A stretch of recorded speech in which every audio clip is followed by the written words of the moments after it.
In this lecture called Race and Crack Cocaine, um, we are going to look at how federal sentences for that were peculiar and still are to crack cocaine versus powdered cocaine led to racial discrimination in who was locked up for possessing crack cocaine in our federal prisons. Okay, you have to sort of realize that it wasn't always this way. Okay, so sometimes we forget history. But with the Anti Drug Abuse Act of 1986, Congress passed a whole new slew of federal drug penalties, with much, generally speaking, much stiffer than state laws. You kind of have to remember how when the United States was set up, there were 13 colonies, each was fully functioning criminal justice systems, so to speak. And so the way the Constitution set that up is, well, crime, most vast majority of crime is state issue, and you guys can run that. And then the federal government will only be concerned with things like disputes between states, if you commit a crime across state lines, crimes across national borders, etc. So prior to 1986, all the states did have um, all the states had criminal laws against possessing cocaine. Um, just as a side note, remember, drug prohibition is a relatively new thing. Cocaine was, and heroin and marijuana were all widely used in the 1800s and were not made illegal until the early 1900s. So it wasn't always that way either. And then now that in many states, marijuana is now legal not only for medical reasons, but also for basically, what do they call it? Recreational use, just like alcohol. Okay, so all the 50 states already had laws, okay, outlying cocaine. But you kind of have to sort of think about it. So prior to 1986, if you were going to be busted for selling cocaine or one of these marijuana or whatever, you'd be busted by your state criminal justice system. In the 1980s, this changed. Okay? There was a dramatic expansion with this law that created a whole series of federal crimes. So you almost kind of now have double jeopardy, if you will, right? Um, these crimes at the time in 1986, these federal penalties are generally much stiffer than most of the states. Um, so there are a whole set of new duplicate laws. So now, if you are caught dealing cocaine in Hawaii, you could be eligible for both a state charge and a federal charge.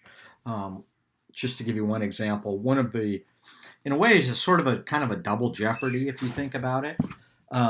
In general, what had occurred was that since the federal government has much stronger resources than the states, generally speaking, if the feds wanted to come in and charge somebody, the state would be, yeah, please go ahead.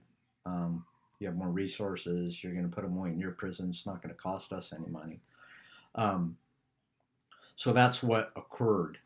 You kind of have to think about why did that occur.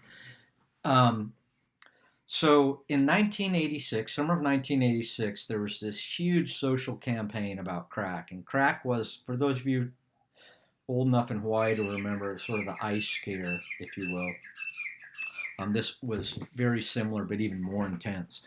So it was such a big deal made about in the media that most Americans thought that drugs were a greater threat to the national sovereignty, if you will, than thermonuclear war, which could incinerate the planet. So there was huge hysteria about drugs, and we were sort of taught if we didn't do something about drugs, particularly crack cocaine, life as we know it was going to end. And so you have to think about how politicians operate. Imagine if you were a federal senator. In Hawaii, we had a very powerful senator by the name of Dan Inouye. Imagine if he's at a town hall and I go, Senator Inouye, what are you going to do about our drug problem? And he would say, well, actually, the way the Constitution was set up is that's a state issue, and the federal government shouldn't get involved. And so it's not my job. Go talk to your your state legislature. Okay. that's politically untenable back then. He would have been voted out. In fact, politicians, whether they're Democrat or Republican, it was political suicide not to be seen as hard on drugs, right? If you were seen as soft on drugs, you'd have been voted out of office. And so that's why Congress, with tremendous bipartisan support, passed this new federal law. Okay, so what I show you here are some federal penalties. Okay, and what I want you to notice is just look at crack cocaine right now. Okay, it's currently 28 grams, but it was only 5 grams, right? So for a first offense, you're eligible to 5 to 40 years for possessing only 5 grams of cocaine. Okay, for that same amount of powdered cocaine, you had to have 100 times more, or 500 grams, which is about a pound. Okay, so that's this 100 to 1 ratio we will be talking about it. Okay.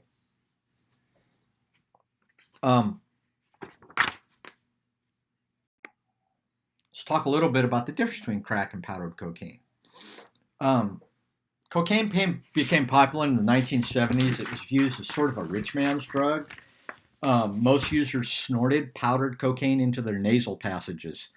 There was some smoking of it. It was called freebasing, but it was required ether and which is highly flammable, and it was a highly volatile process. It wasn't easy to do. In fact, a famous comedian, if you may know who Kevin Hart is. Before Kevin Hart, there was a guy named Chris Rock. Before Chris Rock, there's a guy named Eddie Murphy. Before Eddie Murphy, there's this guy named Richard Pryor. Similar, really famous comedians. And he loved to smoke cocaine, and he was converting it from powdered cocaine to freebase cocaine. He caught himself on fire. So there's all these jokes about Richard Pryor on fire, for those of you who are old enough to remember that.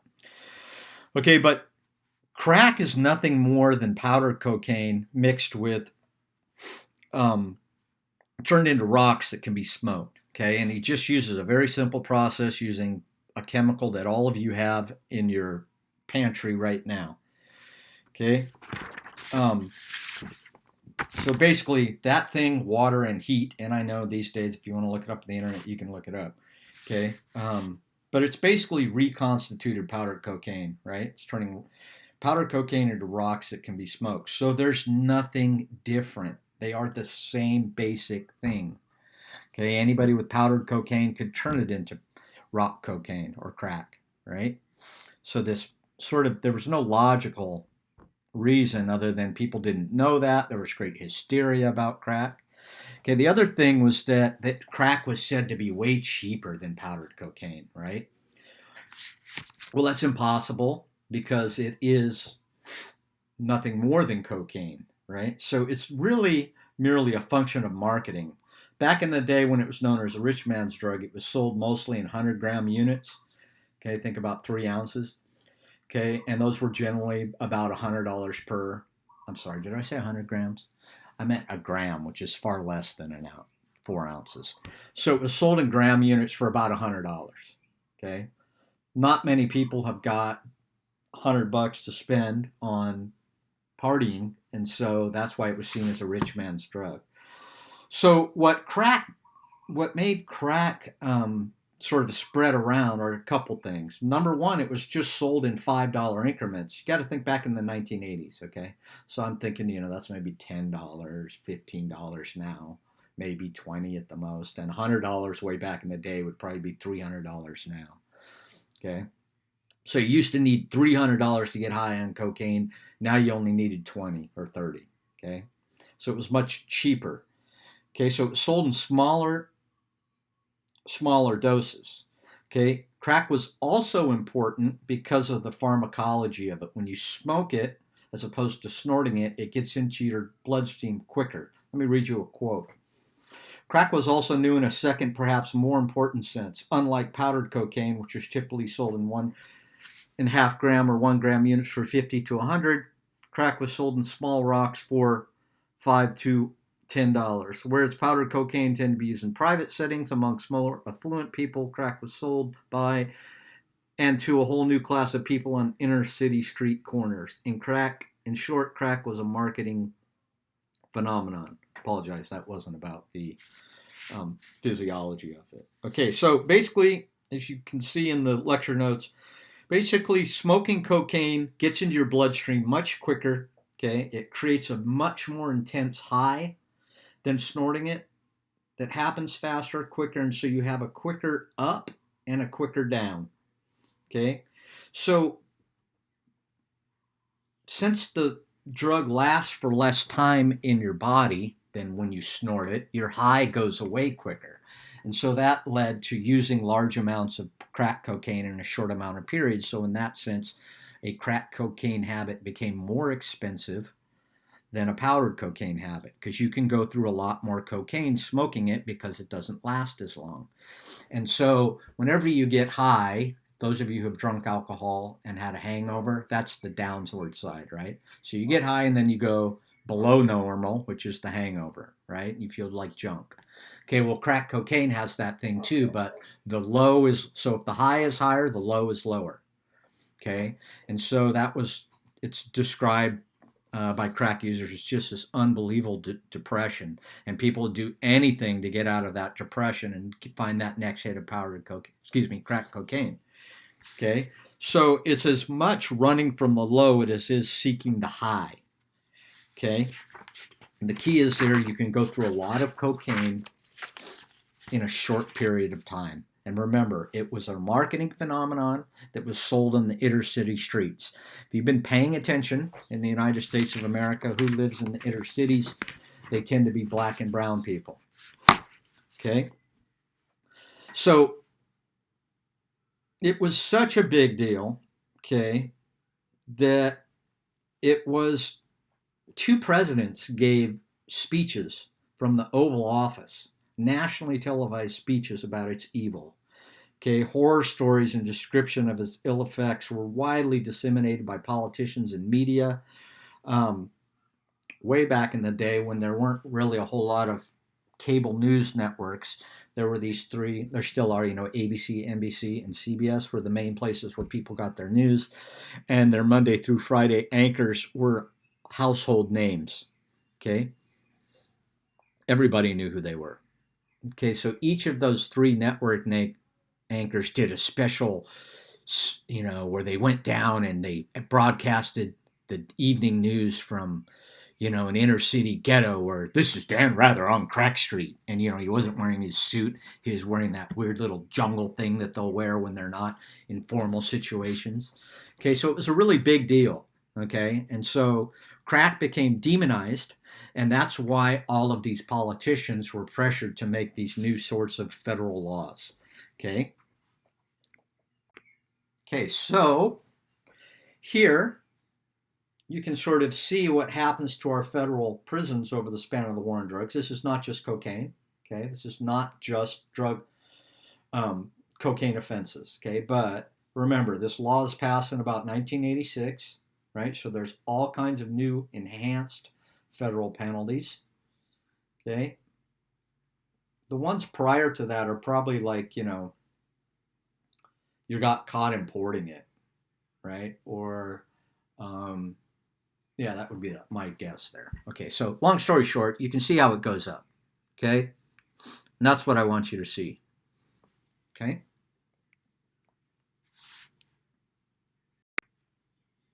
Okay.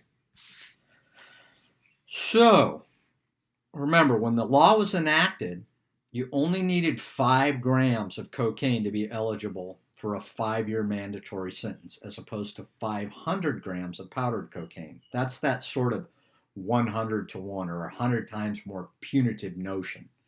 Okay?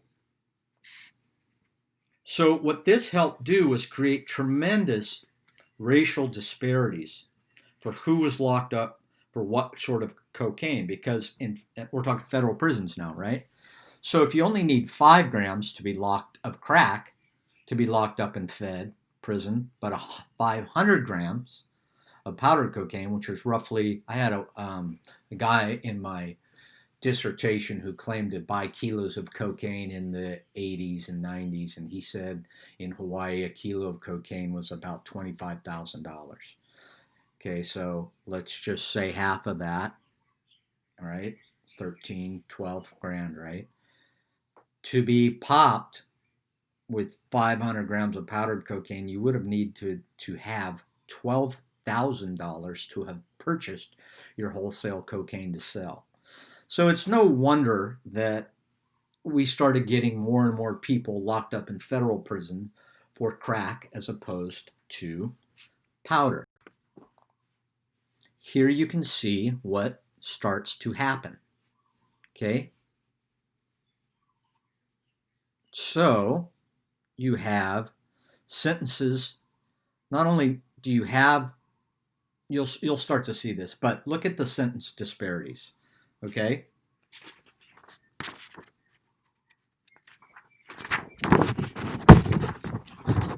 What you can see there is that people are being locked up for a longer time, right, for crack as opposed to powdered cocaine. Okay? So crack cocaine, just so, sort of a side note, it was also much longer than methamphetamine and 4 years longer than heroin. It was the only drug that carried a mandatory prison sentence for first-time possession. Okay? So you can see what that led to, right? Longer, if you're going to be busted for crack cocaine, you're going to be in there longer. Okay? Let's still look at some more data. Okay, so this is the average, if you will, amount of cocaine that people were caught with and the applicable mandatory minimum. So mandatory minimum means the judge does not have discretion, if you will. Okay? So, again, we're starting to see more people locked up for crack than for powder, right? Because of this. Okay? You can see here is that street level dealers are the vast majority of people who are locked up for crack as opposed to powder. Okay?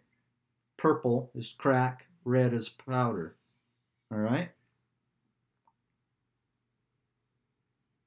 So, the whole reason why they passed these slew of new federal laws was they were supposed to target the high-level dealers. They called them drug kingpins. Okay? And by creating a very low threshold of only 5 grams for crack cocaine as opposed to 500 grams of powdered cocaine, what this meant was that you weren't catching the high-level drug kingpins who were selling crack. Maybe you were. I would say that 500 grams, you're a pretty high-level dealer of powdered cocaine for sure. Okay? And you were for powder, right? So it's definitely not targeting these high-level dealers. Okay? What happens, okay, is we start to see racial disparities grow over time. Okay? And I need to explain to you just briefly what over and under representation mean. Okay? Pretend that people with brown hair constituted 50% of the population. All things being equal, you would expect the prison population to have about 50% of the prisoners with brown hair. If it's less than 50% in prison, brown hair is underrepresented. If it's over 50%, it is overrepresented. Okay? So what we're looking at in these two pie charts are the racial ethnicity, okay, of cocaine defendants. Okay, so for crack cocaine, the vast majority of them are black or African American, right? And then for powdered cocaine, the vast majority are Hispanic.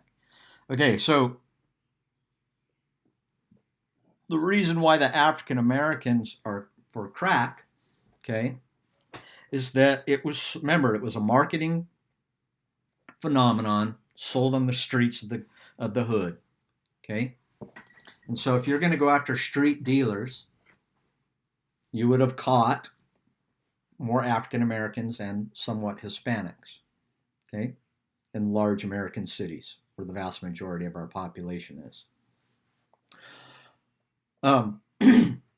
Powdered cocaine, remember, you need to have 500 grams of powdered cocaine. Okay, that's a huge amount. So if you're a wholesaler, you're getting your cocaine, it is grown in the cocoa plant in South America and then transported up to the United States through various South and Central American countries. That's my guess of why you see such a greater percentage of Hispanics popped on a federal level for dealing powdered cocaine. That's just a guess, a supposition based upon, what I just explained to you. Okay, so remember, let's go back. You only need 5 grams of crack to get busted by the feds and serve a mandatory 5 years, right? Or you need 500 grams of powdered. Okay, so what that ends up doing is having more and more African Americans locked up. So African Americans are about 14% of the U.S. population, yet they're about 81% of those who were being sentenced to federal prison for crack sales, right? That means African Americans were vastly overrepresented as opposed to their population. I'm unsure of what the white percentage was back then, but it's much higher than it was now. But they were only white. They were only less than 9% of those who were locked up for dealing crack. Okay? So, federal laws lead to more African Americans being locked up, being disproportionately represented in our federal systems. That is what one would call systematic racism. It's not from the individual acts of somebody who is necessarily racist, but the federal criminal justice apparatus in this case led to a systematically racist result. Okay, now why is this? Okay, wonderful article written by Troy Duster explains why this occurred. Okay, and what I love about him is that it's not a simple conspiracy. Most things that are complex like this, okay, they don't lend themselves to 8-second sound bites. Okay, like you see on the evening news. Okay, so what's clear is, think about it just from this standpoint. Okay, if you were a police officer back in the late 1980s and early 90s, drugs, especially powdered crack cocaine, was seen as this demon drug that was going to absolutely and positively destroy our way of life. So if you were told to go out there and bust dealers, if I made all of you go do that right now, okay, there are certain constitutional protections for your house. If you're dealing out of your house, police can't just enter your house for no reason. But if you're dealing it on the streets, there is no protection. So they could just drove up, throw people against the wall and searched them, right? So they got a lot of people dealing it on the streets. Okay, so why were there a lot of African Americans dealing crack on the streets of our big cities? Okay, this is what Duster explains. I'm going to give you a quick summary of his argument. Okay, basically, we have increased participation of young black males in street-level drug sales due to a new underground economy that's created due to changes in the United States economy. Okay, we selectively enforce drug laws on street-level sales, as I just explained. This makes it more likely that blacks in big cities will be popped. Okay, and then we have the harsher penalties for crack cocaine, okay, as opposed to powdered cocaine. Okay, so the argument is about the economy. Okay, so these are sort of a broad outline of how we end up having more black folk in big cities in America dealing crack on the streets and then getting popped for it and then ending up in federal prison for crack. Okay? Go into a little bit more detail here. Okay. That it's the economy, stupid. That was a famous saying from a political campaign in the 90s when crack was a big deal that got President Clinton elected. He kept focusing on the economy, and that's what his campaign manager said, and the other guy didn't, and it was the first George Bush, not the second one, George Bush Sr., and he didn't get elected. Okay, so basically after World War II, what happens is the United States economy has changed from an industrial production base to a service-based economy, which he argues hurts blacks more and Latinos residing in the inner cities worse than whites, okay, who have a better fit, if you will, into the service economy. So industry first left the inner city, okay, reducing employment opportunities for blacks who live there and decimating the tax base of those cities. Okay, so once your tax base, so when your good jobs leave your community, these communities have less of an opportunity with less people having good jobs to have tax revenue from basically sales tax, right? Some communities do have income tax, but it's more from just generating economic activity, right? If you guys are in Hawaii, if you go up to Wahiawa, and Wahiawa's economy is hugely dependent, I would argue almost exclusively, not exclusively, but in a great deal. The vast majority of the Wahiawa local economy is basically supported by spending from the military base right there, right? So if that military base were to lose, Wahiawa's economy would be decimated, okay? So that's what happens. But on the mainland, schools, social services, police, jails, even fire departments are all funded on a local level, not from a state level, right? And so what happened was these communities, they lost these good manufacturing jobs, okay? Now they have less of an ability to provide services for people who are going to need it because now the people who are living there have less of an economic future, okay? Okay, so as you know now, as we record this lecture, that many U.S. manufacturing jobs not only left the inner city, but then they left the United States altogether. They left the Rust Belt, if you will, of the upper Midwest and have gone to China, Mexico, etc. Right? So what happened to the inner cities has now happened to other parts that are of our country that are largely white, and it's, in my opinion, you now see what happened with crack in the inner city happening with opiates in these sort of rural white communities as well. Okay, that's just sort of an aside. Okay, so just think of this sort of spiral, right? It's a sort of a death spiral. Less jobs, less spending, less ability to provide services, and it just gets worse and worse and worse. So what ends up happening is that the only jobs available for people in big cities like New York, Chicago, etc., who live in the inner cities are sort of service economies. Okay?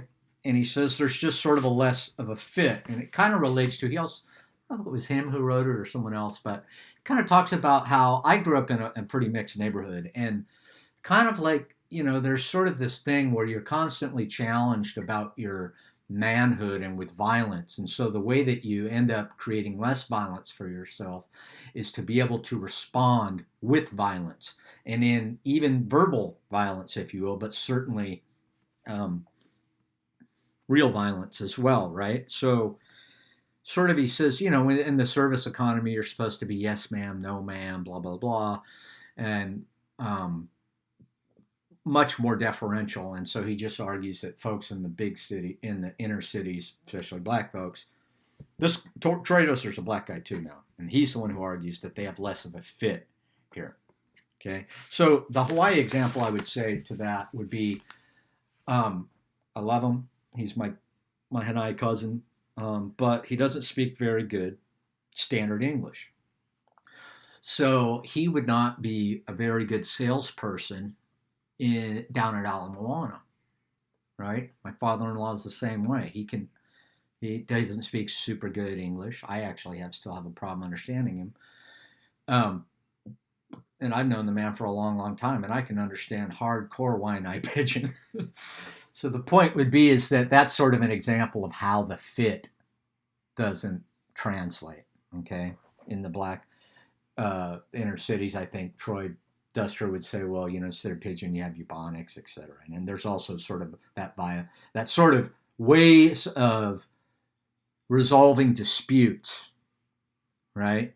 In the hood is different than ways of resolving disputes in fancy neighborhoods. Okay, that's another way to look at this fit notion. Okay, so as a result of this, he says that many blacks ended up, rather than working for minimum wage at McDonald's, they turned to the illicit economy and street drug sales. So that's why African Americans end up being targeted by these 100-to-1 crack sentences. Okay, so that's how, this is a long story of how more African Americans were ended up, or I should say, African Americans were disproportionately represented in our federal prisons for crack sales than standard Americans. Now remember, they've only changed it to 28 grams. Okay, and I think that that's not necessarily a huge difference. That's a huge difference. Still 28 grams versus 500 grams, right? I'm not so sure that still wouldn't lead to racial disparities of who's going to get locked up for crack offenses, but I'm not sure. Okay, please do read the lecture notes where I go into this in much more detail, and I explain that service economy fit much more eloquently because I had to write it and think about it than just talking off the top of my head right now. And then I also sort of give you just a tad bit of explanation about how they changed it from 5 grams to 28 grams for crack. All right, that's the end of the lecture.